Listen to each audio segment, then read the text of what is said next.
All right, we are here with Joe Grasso. What's happening, Joe? Thanks for being on my little podcast here, man. Thanks for having me, Dave. I appreciate you having me. Yeah, it's been a while. We've been trying to work out dates and all that stuff, but you know, because you and I mean, we're both busy. You're a much busier musician than I am, though. Well, luckily, unfortunate. Yeah. It's fortunate. It is. But yeah, I think we rescheduled this 3 times. I think so. I think we planned on doing this like a year ago. Now. Yeah. And then, but hey, better late than never. So you actually, I have a little note in my phone, you know, and it's like, you know, podcast guests. Yeah. And you're actually at the top of the list. well, thanks. Well, we made it happen. You're going to be like episode 90, but you're at the top of the list. I was one of your first 3 potential ones, and then we got there. The good news is I have more to talk about now. That's good. So. That's awesome. Good. That's awesome.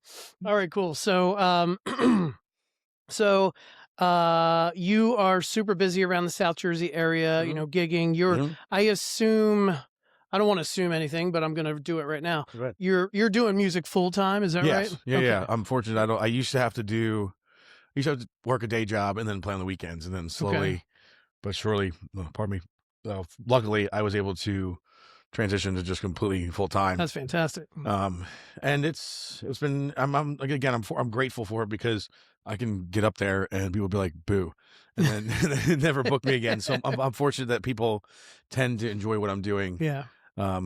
Because I would have to work a day job if they didn't. Right. So. Right. That's great. I mean, it's a testament for you doing something right, for sure, if you're able to do it full time. Yeah. I always say the barometer for me, if I'm doing something right, is if a place wants to have me back more than once. So it's like you play a place once and then they're like, oh, we'll email you. And they don't. You're like, all right, they didn't like me. Right. They must not like me very much. But so I've been fortunate to have a lot of repeat customers in that way. And I'm happy about it. That's awesome. After years of doing something, like doing jobs I didn't like, finally like doing something I enjoy. So that's awesome. And working for myself, which has been great. Yeah, fantastic. Yeah. Yep. Yeah, I mean, I'm still in the daytime. You know, I've got the full-time day job, Monday through Friday, you know, job, and then I gig on the weekends and whenever I can during the week if I don't have my kids. So, yeah. You know, how many gigs do you do like a week, do you think? Like on average? I mean, I know the wintertime probably slows down and all that stuff. Yeah, like January, wintertime, it's like around 20-ish, 22. Per month? Per month. Okay. Like January to March, April. And then once spring opens up and we get busier with like wineries start opening up outside and breweries get busier and people start going out again, it picks up to like the higher 20s. And then basically Memorial Day to Labor Day is just the nonstop season. Like that 3 month, I'm doing like 35, 36 gigs a month. A lot of like double days, triple days on the weekends. Do you ever have a day off like in the height of the summer or no? Nope. I'm down the beach a lot, but not for you're not laying on swimming. The no. I think I got one good beach day in this summer. Okay. In between gigs. Right. There you go. But, nice. So when did you start? How did it all first kind of begin for you? Well, I started, my grandfather bought me a guitar when I was 7 from my uncle. I still have it. It was this Area Pro 2 like Stratocaster clone. Oh, cool. And I don't know if it works. I haven't plugged it in a while, but I might try to like restore it and play around with it. But so I played off and on probably from 7 until like high school. I would like take lessons, play for a couple of years, get tired of trying to learn how to play F bar chords, and then quit, and then come back to it, and then get to high school, same thing, on and off. And then finally, I was bored during COVID, really, because I was doing a lot of TV film stuff. I was an actor at one point in time. Really? Yeah. Okay. I have a theater background. Oh, okay. So I was doing a lot of theater. Yep. And then was really kind of just starting to get into like TV and film and like get some union jobs. Like I worked on, the AMC show Dispatches from Elsewhere. I was in one episode. I had a line. I was on stage. Wow. Not on stage, on camera. Yep. And I was Jason Segel was in front of me. I was like, hey, hi. So I started singing the Dracula musical, and he laughed. That's hilarious. For those who don't know, it's the pinnacle scene of Forgetting Sarah Marshall, in my opinion. I love it. I got a chuckle out of him, and I was like, yes.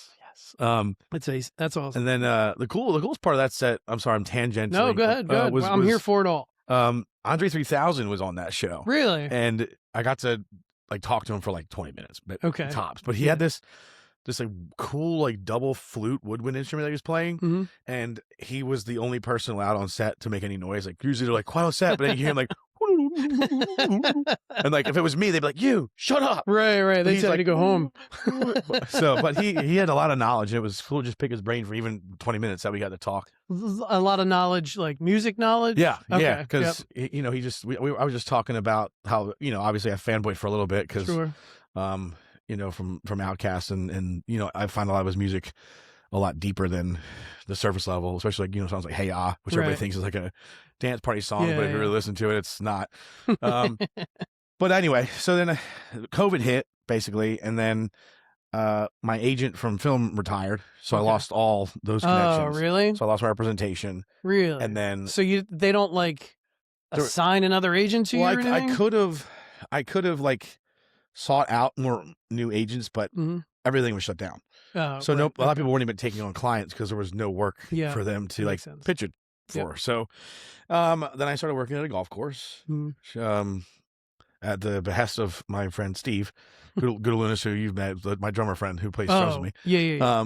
And then I started working there, and then decided to start playing music again during COVID because I was bored at home because I couldn't go out. So I picked up my guitar again, and then just one day, like I reached out to a couple bars and started playing, and then it went from, you know, I played in the parking lot of a restaurant because they couldn't eat inside, and in a tent, and I played there, and it was once a month maybe. Was playing. It solo acoustic stuff? So yeah. Okay. Yeah, that's all it was at first, and this is probably like right 2020, 2021-ish, and it was once a month, and then it'd be like twice a month, and then it'd be like once a week, and then it was twice a week, and then like over the next couple years after I started, then it snowballed into like, all right, cool, I don't need to work. That's amazing. 9 to 5 anymore, which, you know, I'm like, I don't have kids, so there's less of my overall like expenditures aren't as high as. You've got a wife though, right? Supportive partner and all that stuff. Yes, I do. Yeah, that's awesome. So that's great. Yeah, it's been a fun ride, and I'm hoping to be able to do it until the day that I die. I hope I get to just die playing guitar. But, you also, do you still do photography? I saw an Instagram profile. I do. I still, I mean, not as regularly as I'd like to. I still have all my equipment. So if anybody listening wants headshots or cool music shots, what's up? I can do that. I used to do that. Was like one of my side hustles. I had a lot of side hustles for a while because I was like, I like to make money any way I can, and photography was a passion of mine. I took classes in college, so it was a nice way to make a little like extra money on the side, because again, a lot of my friends were actors who needed headshots every couple of years, so there was return customers there, and but yes, so I do still have my cameras. I want to start taking more pictures, like on the road and stuff. Like I'll say on the road, like in New Jersey, at Gage in New Jersey.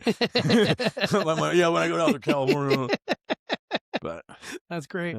Did you so I'm a little bit astounded, I guess, because when I first met you, which was at the open mic at Death of a Fox that you ran, that's where we first met, like face to face. I may have reached out to you on Facebook prior to that. I can't remember. Possibly. I'm bad at that. Yeah. Well, no, it's just I had just started out gigging. I had I was doing open mics. And I was very interested in you know, gigging, basically doing what you were doing. Yeah. And once I met you at Death of a Fox, and you were the host of the open mic, I just kind of started, you know, barraging. Is that even a word?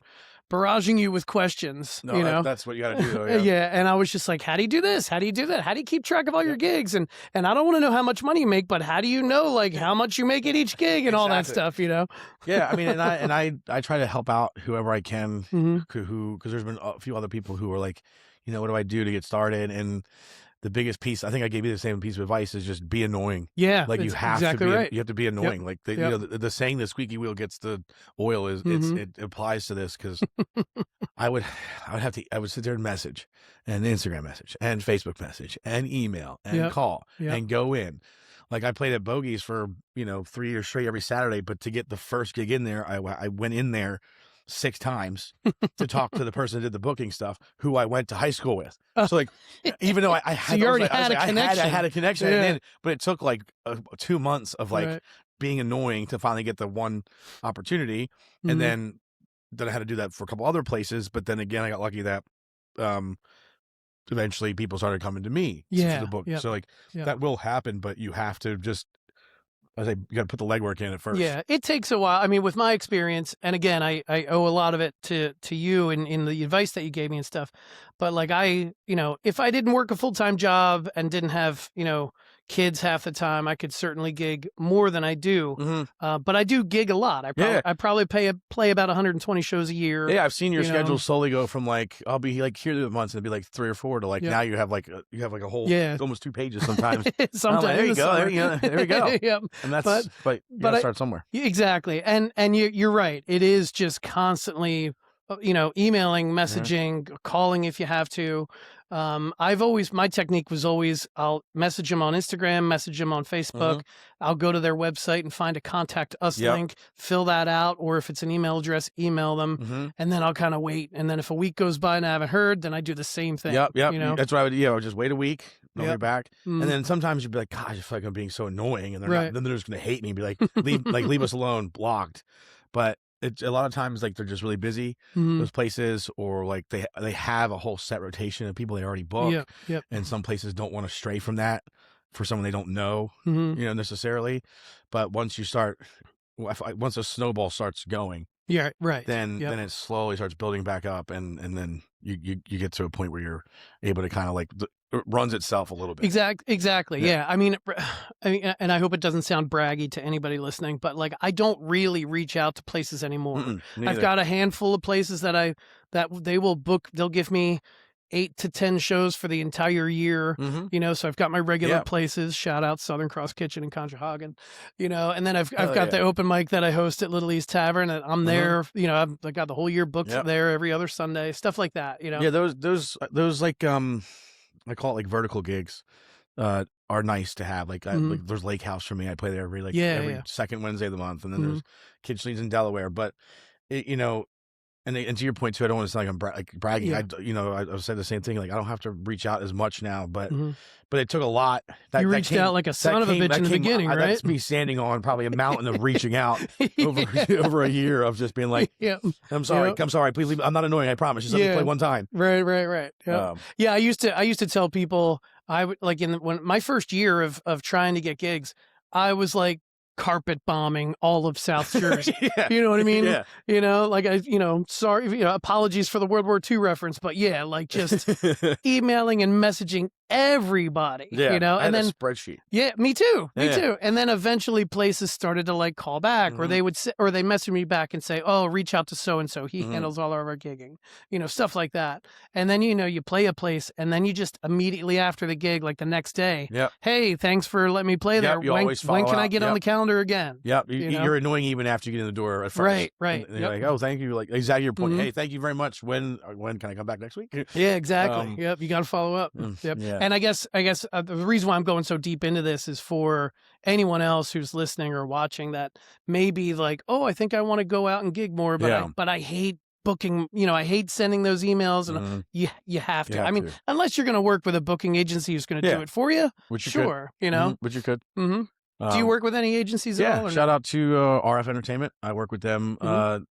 We have a nice deal because I like to work a lot, more, like a lot. I'm not more than I'm sure everybody loves to work, but it's to a point where they allow me to book the gigs that I already have connections with. Oh, okay. And then they'll help me fill my schedule out with like their rooms. Oh, that's awesome. That's and anybody else also starting out, it's not a bad idea, especially once you get some footage of you playing, to send that to a booking agent, because somebody like RFE or AEM or like Anthony Baker or any one of those guys, they can if they like how you sound and like what you do, I mean, they can get you into some rooms and really help you cut your teeth on that and take some of that legwork out from you.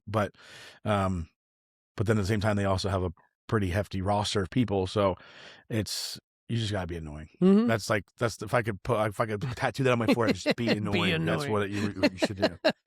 And if anybody listening has any questions, like feel free. I'm always message me on Instagram or whatever. Like any questions you have, I'm always trying to. I don't want to gatekeep, so Yeah, I'm not gonna be a gatekeeper. That's awesome. I love it. I love it. Okay, so, but I guess my original point though was that like when I first kind of met you, your calendar was already booked. So I was under the impression that you've been doing it for years, but you had basically just said that you kind of started it right after COVID 2021. Yeah. Did you gig prior to COVID or no? No, I was just doing theater and TV. Oh, and stuff. wow. Okay. So I was still playing like at home, but COVID was kind of the springboard for it because I was like, I need to do something artistic because I'm not theaters were closed. So I was like, I need to get that, I need to scratch that itch somehow. Sure. Yep.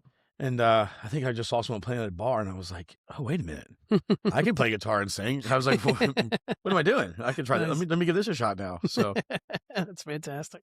Yeah, I think by the time I started doing the open mic, what was that 20? Man, I'm getting started.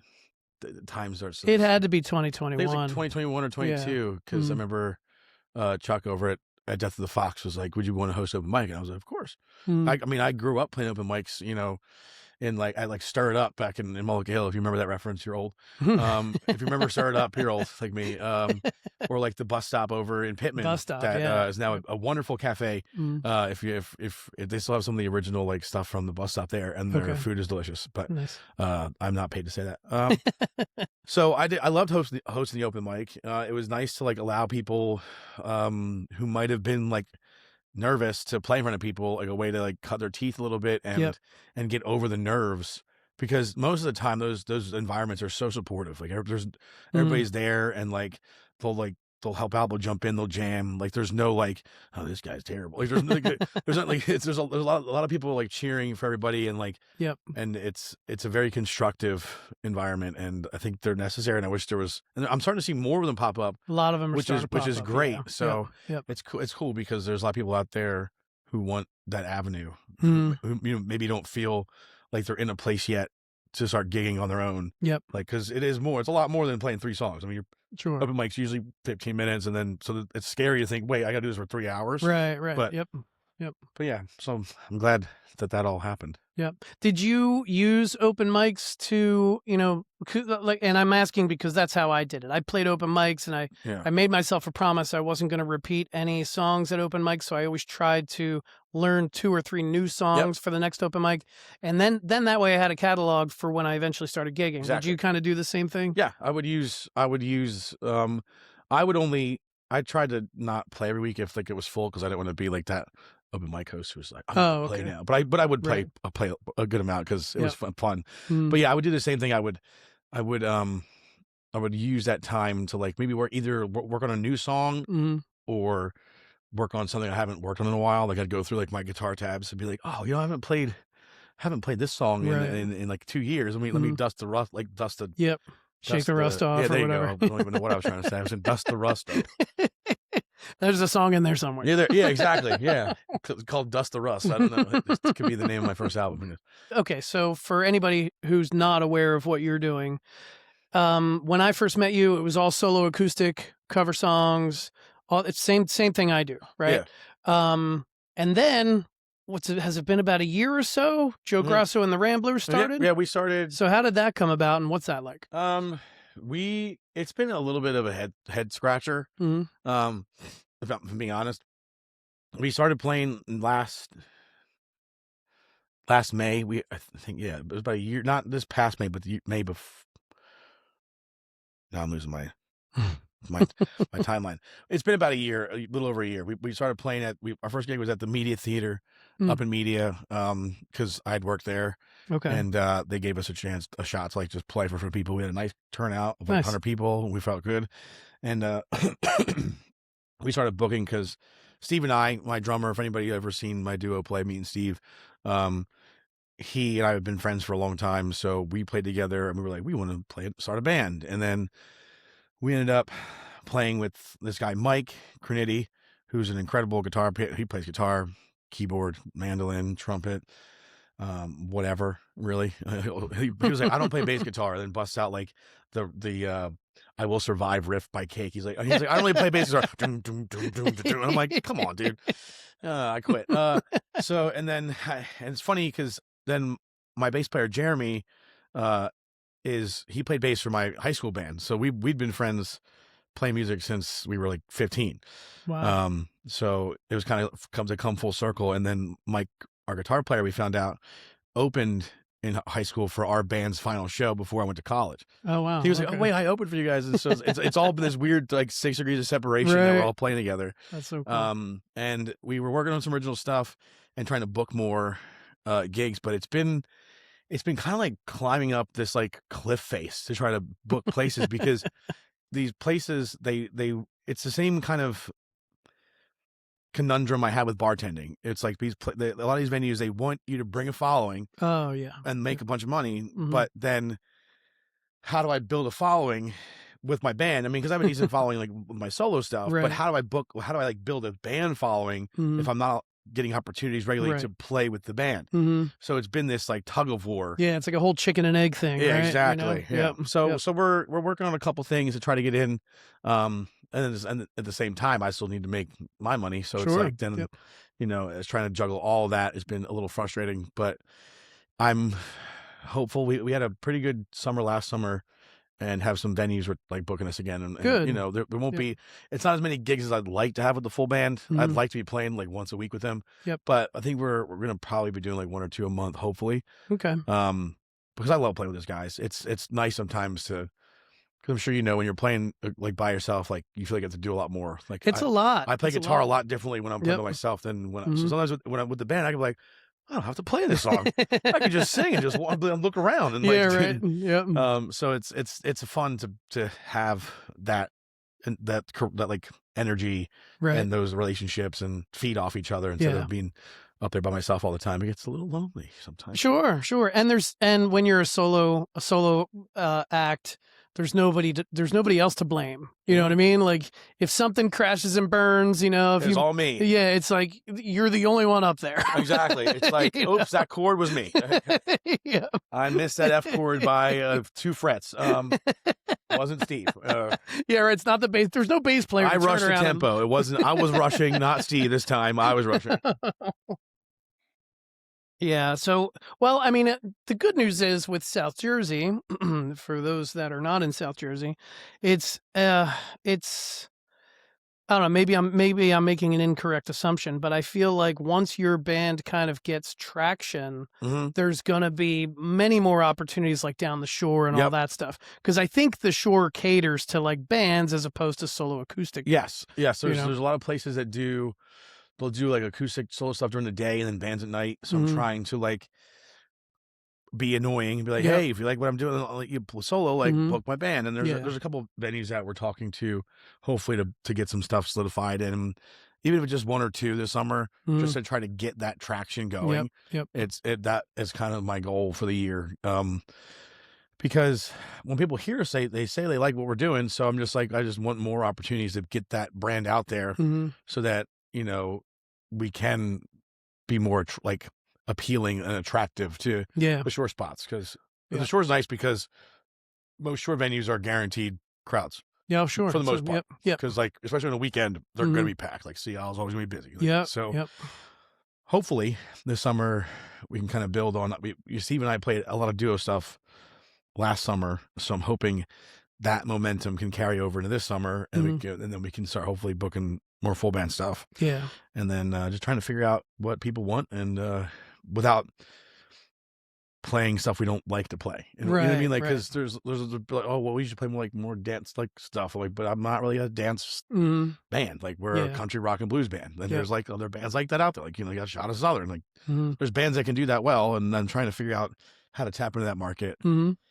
And that's where sometimes you go home and you're just like, I need a beer. Yep. Well, you started answering the question before I asked it, but I was going to ask, aside from the obvious, right? What's the difference between like a Joe Grasso solo acoustic show and a Joe Grasso and the Ramblers show? I mean, are the set lists kind of the same, or is it completely? Yeah, I mean, you're gonna hear a lot of the stuff that I do because, we just, as I say. And that's kind of how I market it. I'm like, if a venue's if you like what I'm playing, like my song selection, it'll be very similar to this, but louder, and like and with like more solo, or like we'll have it'll be more of a jammy, a little more high energy. Yeah, like I kind of compare us to like not talent wise necessarily, but it's like our vibe is like a Dave Matthews meets Chris Stapleton type of thing. Okay. So we have that nice. like country rock blues sound, but then like none of our solos are for the most part rehearsed. Right. Like we'll just be like, we can just jam like that. I'll look at Mike, like go, and then he'll like do something fun, and then he'll look at me, and then we'll go back and forth. So it's gonna be, you're gonna hear, if you saw me solo, you're gonna hear a lot of the same things in the full band. It'll just be, I think, a little more energetic and a little more like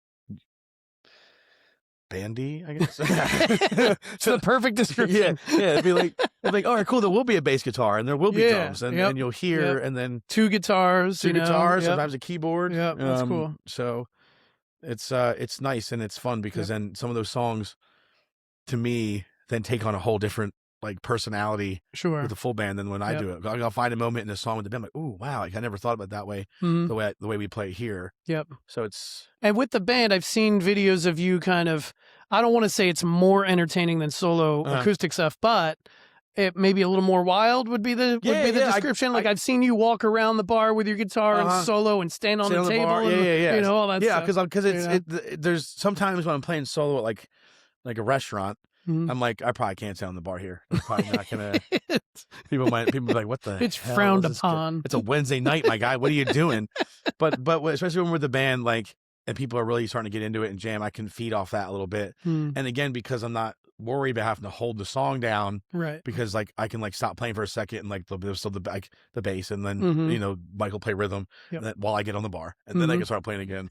So it definitely will be a more energetic vibe, mostly because one, I'm able to not have to think as hard. Did I say that right? That makes sense. Yeah, that makes sense. I'm able to kind of just worry about it being entertaining as much as I can, and not worry about like playing every perfect thing in the song, like we talked about earlier. Like I can sometimes just like focus on the song and not make sure I'm doing everything good, everything's balanced, and so it opens up some more freedom and fun, especially because then I have other musicians to like do the classic like hey, how you doing? Hey, so instead of just being like it's just me up here. Me, trying to think of what song I'm gonna play next. Exactly. Like I'll like I'll loop and do a solo. I'll be like, what am I gonna play? I have a question for you, and it's really for my own selfish reasons. If listeners have seen me play live, you probably know this already, but I play pretty much the same songs in every one of my live shows. I am toying with the idea of creating two separate set lists. Because I think I have enough songs in my catalog where I probably have like 6 hours of music where I could basically do back-to-back shows and never repeat a song. So I'm thinking about that. Of course you'll play the bangers, right? But like if I have 5, 6, maybe 5 to 10 songs overlap, that's fine, but everything else could be different. My question to you is that something you do? How do you decide what you're going to play? I imagine your catalog is big enough to do separate set lists. So. I'm fortunate enough that because I don't like to practice. Me neither. That's why I quit guitar so many times. It's like, I don't want to. So I've been lucky that I get to play as much as I do, because I've gotten, from looking back at videos when I first started to now, like, I'm like, okay, I actually feel like I know what I'm doing. Finally. Like, it's taken me 5 years, but I'm like, all right, I feel comfortable on a guitar now, instead of being like, is this the ring? Right. So it's allowed me to kind of learn a bunch of new stuff. And then, I have, at this point, I probably, the one story I always tell is Steve and I played St. Patty's Day at Little E's 2 years ago, and we were supposed to just play from like 2 to 6, and then I was just gonna like put like a playlist on the rest of the night and kind of like pseudo DJ. We ended up playing from 2 to midnight. Oh wow! And we repeated 8 hours. We repeated one for song 10 hours. Yeah, it was 10 Holy hours. Crap. We repeated one song. Wow! Because it was requested. It was Stranglehold by Ted Nugent. I remember exactly what it was. So there is enough. I mean, I have what I call like my cornerstones, like that I'll play. Like there's certain songs I like to open with because they're easy for sound checks. Oh yeah, like, I do that too. A lot of times you'll hear me do like Summertime because it's a nice little song that I can jam on, set my level on my guitar, loop it, set that level, and sing over it. So it's a good warm up song for me too. So I have, like, you will hear, if you were to come to like all 3 of my shows this weekend, you're gonna hear some overlapping. Right. But I do like to try to, for not only my own sanity and to not get bored. Like that's kind of where I'm at now. And some people ask me, oh, do you have a set list? When I'm playing with the band, we generally have a set list, practice and rehearse and ready to go. But when it comes to solo stuff, I'm flying by the seat of my pants. Oh, really? Because I mean, I'll have like an idea what I want to do, but every bar, even the same bar, 3 different nights in a row is going to have different crowds. So I don't like to set a set list so much as like I'll my first set I'll usually bounce around a couple different genres, a couple different like artists, different decades to kind of see what okay, hits. who's clapping for what, who's getting like, like if I play number 41, if people don't clap, no more Dave Matthews for us. Like, if I play number 41, someone's like, yeah. I'm like, all right, cool, I can play Gray Street now. But there you go. I love when you do Gray Street, by the way. Oh, yeah. Every time I'm at the open mic, you're like, play Gray Street. Yeah, I love it. I love play Gray Street. I'm like, okay, Dave, I'll play it. So it's those gigs are more just like what's the crowd giving me, and sometimes it's nothing. So I call those paid practices. When like that's exactly you what have they those are. gigs where it's like you're like, but then it's weird because you have a gig where like you're done a song, you're like, and it's like crickets. Silence. And then but then you'll finish like, oh my god, you get a few compliments. We had so much fun. I know we weren't clapping, but we were listening, and I'm like, oh, that's all that matters. As long as you're listening. Yeah. I like to say that I'd rather play for 10 people that are engaged than 100 people that aren't. Yeah, that's true. Because it's more fun when people are like with me in the room. Yep. But yeah, it's funny the thoughts that go through our heads when we're up on stage and when we're trying to read the audience. I need to see at least one person in the room, no matter how many people are in the room. I need to see at least one person either bobbing their head, tapping their foot, or maybe singing along with the words, just like kind of in their head, but their lips are moving a little bit. I seek that stuff out. Even if it's subtle, like someone just like, you'll just seem like, and then if I see that, I'm like, okay, I'm good. Cool. Then I can relax. But if I can't find that, I'm like, oh God, what am I going to play next? I got to get somebody's attention. What do you want from me? And then that's what I'll be like, just so you guys know, I do take requests. Right, exactly. I take them if you want to give me them. No, okay. That's fantastic. I love it. Have you ever had like a nightmare show like that where it was just like maybe you went there and there was nobody in the room or nobody was paying attention? I forget the venue, but I think it was around a holiday or something, and I didn't play for the first 45 minutes because no one was there. I had that at Little E's, believe it or not. I forget what venue it was, but it might have been Little E's. Yeah. But I remember and I was like, I'll just play when people get here, and if they stay and I don't know where to be, I'll play late. Yeah, like, sure. I'm not going to sit here and play for nobody really. Right. Not that I would. I mean, if the bartender wanted me to play for them, I would. Yeah. But I'm like, I'll save it. If we get busy later, I'll stay the extra hour, and then we'll jam out. That happened to me at Little E's. I was just starting out, and then I reached out to Little E's. They got back to me, and they booked me for like 5 or 7 shows, and I was like, holy shit. It was the first time I'd ever got booked for multiple shows, and they've never seen me play before, aside from social media, I guess. So I get there, and it's Labor Day weekend, Saturday night of Labor Day weekend. Everybody's down the shore. Gorgeous weather, the whole weekend, nobody there. It was me and the bartender Shelby, if you remember. I remember Shelby. Yeah. It was me and her, and I'm like, what do I do? She's like, whatever you want. I'm like, well, I'm not just going to stand here. I guess I'll play. I'll kind of, whatever. And so I was literally like playing the Shelby for like an hour and a half of a 4-hour set. I'll joke. I was like, it's a little intimate show for you. It's a private gig for just you today. That's hilarious. But yeah, I mean, I've been lucky that I've never had a gig where like it's been like people have been so unresponsive that I feel like they want me to leave. Right. Which is always like a nightmare fear of mine. Like sure. I do have that nightmare where my teeth fall out once in a while. But I'm on stage. I was like, boo, like you suck, But luckily that hasn't happened. I mean, I've had some people usually really intoxicated do some stupid things, but but that's normal, Yep. But so, knock on wood. It's been relatively smooth. Have you had like a show that in the opposite end of the spectrum, that one that like stands out? Maybe it's a big crowd. Maybe everybody like everything was just working that night. Yeah. I'll start with a funny one first. Steve and I, we got offered to play. Have you ever played Terra Nono in Millville? I reached out to them a couple times. Had never played there. They're one of those places that they have. They're one of the venues that have like the rotation of people that it's kind of like Heritage or like they have their set people. And they don't stray a lot, which is fine. That's what they're entitled to do. Sure. But the owner owns a hotel down in Wildwood. I forget the name of it now. The Gondolier, I think. Yeah, anyway. And he was like, "Oh, I want you to play." There's like this bus of people coming out. They like country music. And then we were going to see if we were going to play there and then go play Dead Dog. It was on a Sunday. Okay. And we get there and we're setting up by the pool. And they're like, "Oh, well, the people are just still eating dinner." And we go into where they're eating dinner and it's like 35, like 70, 80-year-old women. And we're just like, this is going to just be like a snooze fest.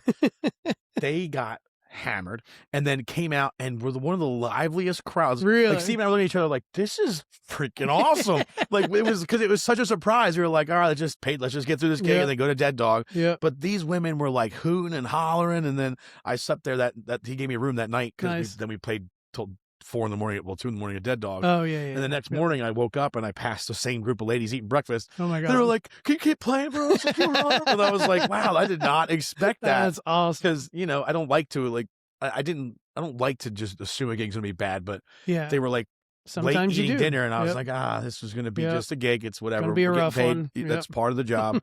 But it was so much fun. That's great. And then I think Dead Dog too was a surprise. I'd never played on the shore before. Dead Dog was my first like big shore spot, and there was one. I played there Memorial Day Sunday. Oh, and wow. That's on the big Sunday. Like usually on Sundays they won't open up upstairs. Have you ever been a Dead Dog? I played there one time, and it was pretty much dead the whole day until. What did I played 10 to 2, right? 10 like 1 o'clock. Yeah, 1 o'clock, 1:30. The place got packed, and I'm like, "What's going on?" Because they're one of the few bars that stay open till 2:30. Oh, okay. They'll be open till 2:30. So then everybody comes there. Okay. Once they get not kicked out, but once they leave like OD or like those places down the street, they'll all come there. Okay. So it was Sunday, like Memorial Day Sunday, and it's only the big Sunday holidays will open up upstairs too. Do the whole napkin toss. Yeah, I didn't even know there was an upstairs. Which is and then the first time I did that, like everybody was into it, and like we were doing like little line man, and people were like the whole place is stomping, and I'm like, nice. And I was like, I feel like I'm a rock star for once. Yeah, right. This is awesome. So it was a nice surprise because I'd never had really that much exposure down the shore, and I was like, cool, this is what I want more of. Yeah, this kind of vibe. So, that was. It's the best when you have those nights, and those gigs fly by, and I'm like, they do. I want to keep playing. Yeah. I had a gig pretty recently at Southern Cross, and it was moderate crowd. I was playing 6 to 9. A couple of claps here and there, a couple bucks in my tip jar. Nothing to write home about. Yeah. And I was playing 6 to 9, and at 8:45, 15 minutes before I'm supposed to leave, this whole crew of people show up. I don't know where they came from, but they all walk in at the same time. And a couple of them recognized me from a previous time that I played there. And they're like, "Oh, we know you." Yeah. They started requesting songs, throwing money in my tip jar. I ended up playing till 10:30. Say you there till 10:30. Yep. That's happened. It was fantastic. There was a gig I played at Sax on the Reeds. It was like it's what beach is that in? Summers Point, something like that. I don't know. One of those beaches. I'm not good with the beach towns. Yeah. Like I get start confusing them all. No, not Summers Point. It was whatever. Anyway, this place was like this like nice upper class restaurant. Like it was a high restaurant and like had a whole resort to it, and it was like a whole hotel. And they had me playing in like a lounge with like 2 couches. Okay. And there was like 2 people. I'm like, same thing. There was like 2 people, and I was like, all right, whatever. We'll just get in and get out. And then all of a sudden, like, bunch of families came down and then they heard me from after dinner, and they came, and then all of a sudden the whole lounge was full. Nice. Throw money in the jar. You want more Dave Matthews? And then by the end of the night, we're all just jamming. And the place was like, listen, you have to stop because we can't go past like 10 o'clock because of the noise ordinance. So like, but and I was like, no, like I could do this till 2 a.m. Yeah, like right. we're jamming. So it's I really enjoy when a gig goes like that where it surprises you in that way where it starts off maybe just kind of like a normal like middle of the road gig, and then by the end it's like it transforms into like this memorable thing. Yeah. There was a place I was playing up in Chalfont, PA, and where they had me set up was almost like a separate room, and then the rest of the bar was kind of in through this doorway, and I was playing, and I could hear some people like in the restaurant. And I heard somebody say, "Can he just come out here?" And they're, and I was like, I guess so, so I ended up unplugging my guitar, because it was too small of an area to like bring the PA out and all that stuff. So I just unplugged the guitar, sat on the table next to this giant party, and literally did like a 100% acoustic. Oh wow! Set for maybe like an hour. Oh, that's cool. And they were requesting songs, they're buying me drinks and stuff. It was awesome. That's awesome. It was really, really cool. Those are fun. Like those. Those kind of gigs are always like, wow, like a good time. Yeah, it was. Yeah, I love that. It's the stuff that keeps us like coming back for more. You know what I mean? It really gets those endorphins pumping when that happens. Yep. All right, cool. So, let's talk briefly about original music. I know you had said that you and the band, I guess, had tried to write some stuff earlier. Yeah. Like, have you ever tried to write original music? Is there a plan to write original music? Like and if the answer is no, that's totally fine. Yeah, no, there is. We again with the not playing as much together, and then we started writing pretty heavily in last fall before summer hit, but then summer hit, and then I don't have any time anymore. Right. And then we kind of paused it, but we do have some recordings on one of those old Zoom recorders. Oh, yeah. 4 songs that we have about half written. Nice. So we have been talking back and forth about getting together and doing some more of that, because I think we could write a pretty cool album, like 5-6 song EP. Yep. So I've been dragging my feet a little bit with it, if I'm being self-critical about it, but because there's always something that's terrified me, because I feel like once I get like a couple songs actually written and like get that kind of creative flow going. Yeah, it's a different muscle. It'll be like learning a new language for me, because like I can play. Again, I have a theater background. Like all theater artists are basically cover bands. Like you're gonna see Les Mis, they didn't write Les Mis. Like they're singing somebody else's music. Yeah. So it's like that's been my background the whole life. So to actually do something on my own. One, I'm so self-critical. I'm my own biggest critic, that like everything I even thought about writing, like, no, that sucks. It's stupid. It's gonna sound dumb. And then, but I just need to get over that hurdle and write songs that might be dumb. To just get that out of my system and get those juices flowing. Yep. Ed Sheeran said in an interview one time, and I'm sure he said it multiple times, but like it's like an old water faucet. In an old house, you go and you turn the water on, it's all brown and stuff. Yeah. That's kind of like songwriting. You turn the faucet on, all the stuff that comes out's gonna be shit. All the sediment. It's gonna suck. Yeah. And then eventually it'll clear up, and it's all of a sudden you've got a song that's drinkable water. I've never heard that clip. I like that. I like that analogy. I'm gonna start. Yeah, man. You got to write the bad ones to get to the good ones. Yeah. Plus, I just suck at music theory. So it was the one thing I never learned in high school. I was in choir and all that stuff, but never really learned. I should learn how to play piano so I could learn music theory, but the guitar stuff was always just tabs and I know the shapes of things, but but I mean, the chords, all the cowboy chords and stuff. That's all you need. That's where I think that's where I'm going to start off with is just kind of fooling around with that, and and then I'm sure, just as with playing these covers that I play, eventually it'll get more complex. It'll get better. I'll start hearing different things. Exactly. But yeah, it's I see you're getting ready to do some new stuff. Are you just in the studio doing new stuff? Or? I'm trying to be patient. Yeah, I'm trying to be patient with myself. Yes, I do write some original music. I've got about 5 or 6 songs released now. One of them's an instrumental, so I don't know if that counts, but it does. But I've decided that I'm not very good at recording stuff at home, and it's a blockade. It's stopping me from writing. Okay. Because I keep saying, well, I'm not going to be able to record it well. It's going to sound like shit anyway. So it's an excuse not to write. Yep. So anyway, a friend of mine, Joe Lombardo, I met him on the open mic scene. He worked with Stephen Butler, who is in Smash Palace. They were big in the 80s. He lives locally. Joe Lombardo worked with Steve Butler for Joe's EP. I had Steve Butler on my podcast, hit it off with him, nice, cool vibes between me and him. Yeah. And I'm a big fan of his whole success story and everything. And him and his brother used to professionally record, and they were songwriters and all that stuff. So long story short, I'm working with him. Oh, cool. And I went to his studio last week. We laid down vocals and instruments for a new song. I just need to get drums added to it. And I think I've decided that I'm going to do a whole album, probably 8 songs. Oh, nice. It's a challenge for me to write. I've got 3 songs for it now. I just wrote maybe 3/4 of one earlier today that nice. I'm kind of excited about. So I'm hopefully maybe by the fall or end of the year at the latest, I can release like a whole album. We'll do a party. Yeah, man. And that's like, that's the thing. It's like a bucket list thing for me. I never thought it was. Yeah. It's not a lifetime dream. This is a dream that kind of came about like a year ago. Like, I wonder if I could do that. And if I could, man, that would be great. Long story short, I'm going to give it a shot and we'll see what happens. You know? Power team, man. You're making me want to go home and write some songs. Well, I know you mentioned at Little Ease that maybe we could write something together. Oh, yeah. Or at least try and see how just it goes. Get together and jam. We'll have to put something on my calendar. I know both of our calendars are packed. Well, this time of the year is probably when you're going to get me, because we're already creeping in. February's already starting to be pretty packed, but usually Monday, Tuesdays I'm free. All right, so cool. we could we'll figure something out. Figure something out, like, because I would love to do that. Or we could even do it here if you wanted. And Leanne, you know, we could, because Leanne writes and stuff. Me and Leanne write together quite a bit. Bounce some we could do all three of us do like a little writing session. Would not be opposed to that. Yeah, man, that'd be awesome. All right, cool.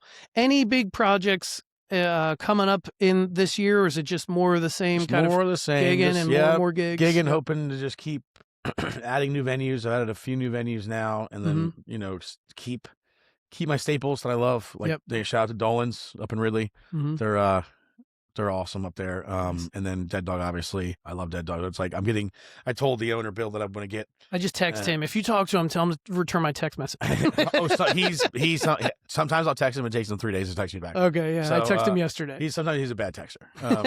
And he knows that, because he's got like, I think 2 or 3 young kids now, and he's